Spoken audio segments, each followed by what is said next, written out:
Pour ce nouvel épisode de notre série d'été, c'est à Gap, chef-lieu du département des Hautes-Alpes, que la France du Tour a choisi de faire étape.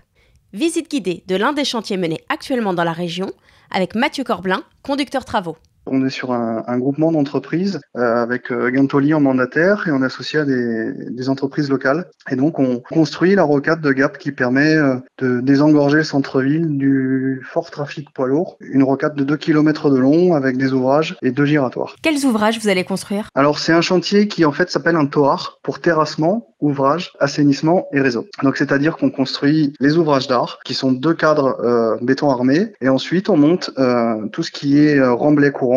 Et après, une fois que les remblais sont réalisés, on réalise toute la partie assainissement de la plateforme routière ainsi que les réseaux secs et on finit par les enrober pour remettre en circulation les axes qu'on aurait traversés pendant les travaux. Où en est-on aujourd'hui ?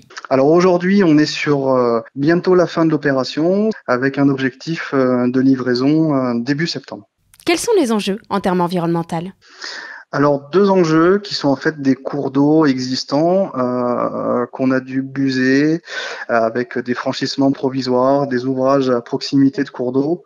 Donc on a dû adapter nos méthodes de travaux vis-à-vis de ces contraintes et dans le respect de l'environnement et des espèces présentes dans les cours d'eau. Amateurs de sport, ne manquez pas, si vous passez dans la région, les nombreuses activités proposées par la ville, désignée en 2013 par le journal L'Équipe, ville la plus sportive de France dans la catégorie ville de plus de 20 000 habitants. Demain, direction le parc naturel du Queyras pour découvrir le chantier hors norme du Pas de l'Ours, avec au micro François Caillé, directeur travaux.